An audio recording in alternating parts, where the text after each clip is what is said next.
It's a tough time in our world today. It's only a few days before the election of the century, and tensions are high all around. Much of what is at stake has to do with the way people are feeling right now during this equally historic pandemic. COVID-19 has changed the way we live, the way we work, the way we look at life and relationships, the way we treat others, the way we look at what we value most.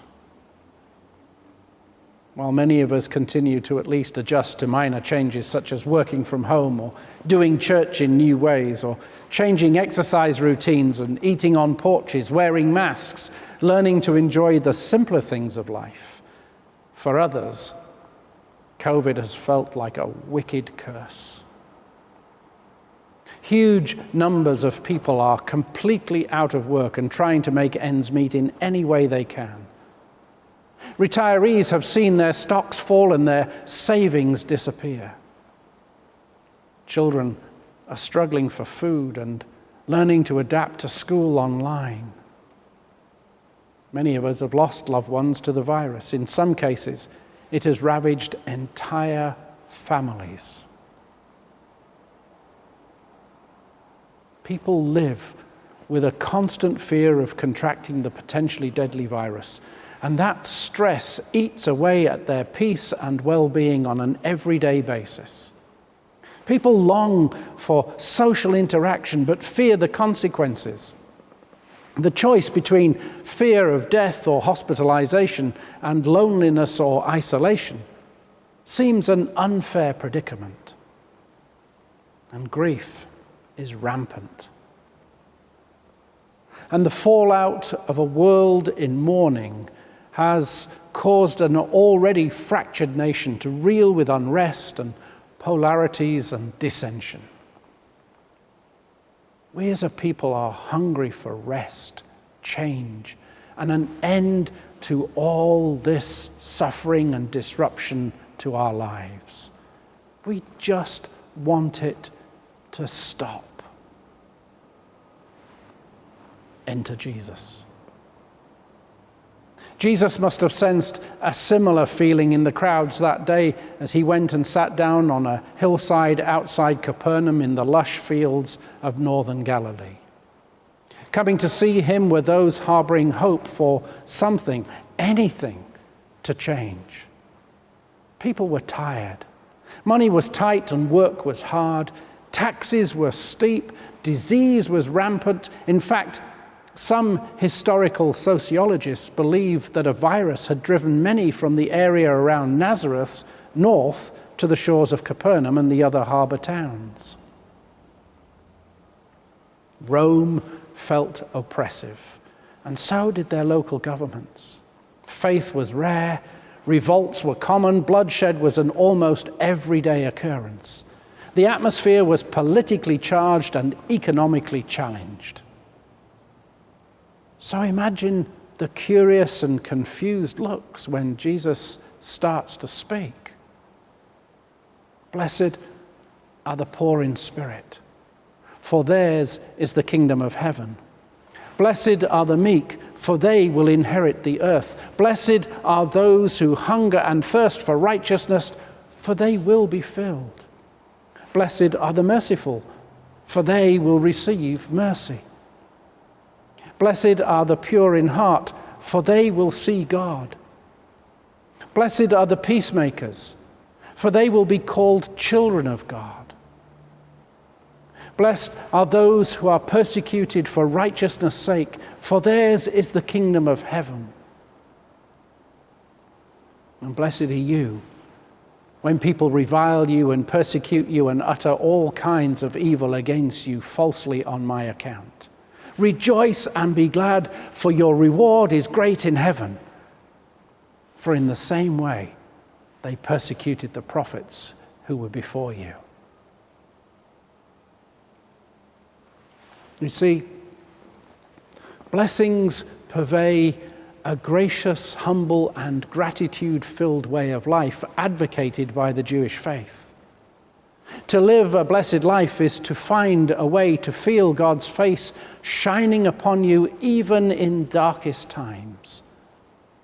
To be blessed is to remember that God is the source of all goodness and grace, and that God has his eye upon us, especially in our most difficult moments.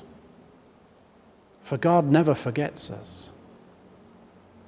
God never forgets you. To remember that in the midst of sorrow is our most poignant joy and our most heartfelt hope. To be blessed is to experience remembrance. The memory of righteous is a blessing, says Proverbs 10, verse 7. You see, memory and blessing are tied together in a kind of unbreakable braid, in that when we remember God, our relationship with God, God's bountiful mercy and love, God's loving care and compassion, God's personal and intent concern for our well-being, well, we experience the joy and peace of God's blessing upon our countenances. It lifts us up. Today, we celebrate All Saints' Day, the time of the year when we remember those who have gone before us, those who have taught us, been an example to us, and who have made an indelible impression upon our hearts. We remember those beautiful souls with a knot in our hearts, for they have given us such joy. When we remember them, we re-experience that joy as though it were yesterday that we saw them. So let's just take a moment, shall we, and remember the members of the Roberts Park Church family who have gone from this life into life eternal. Let's watch this together.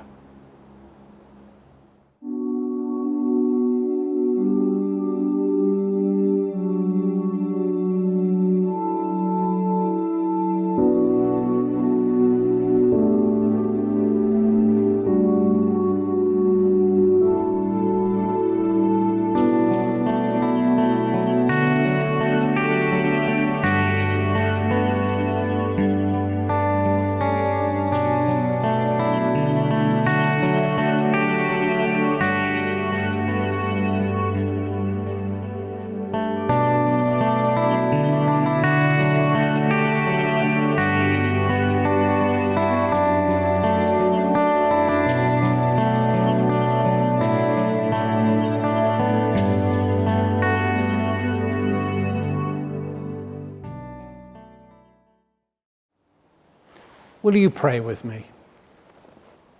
Almighty and everlasting God, you gave us saints so that we can honor you by recognizing your redemptive work in them, and that we have a shining examples and powerful intercessors in our lives. They received blessings and righteousness from you because they sought only you.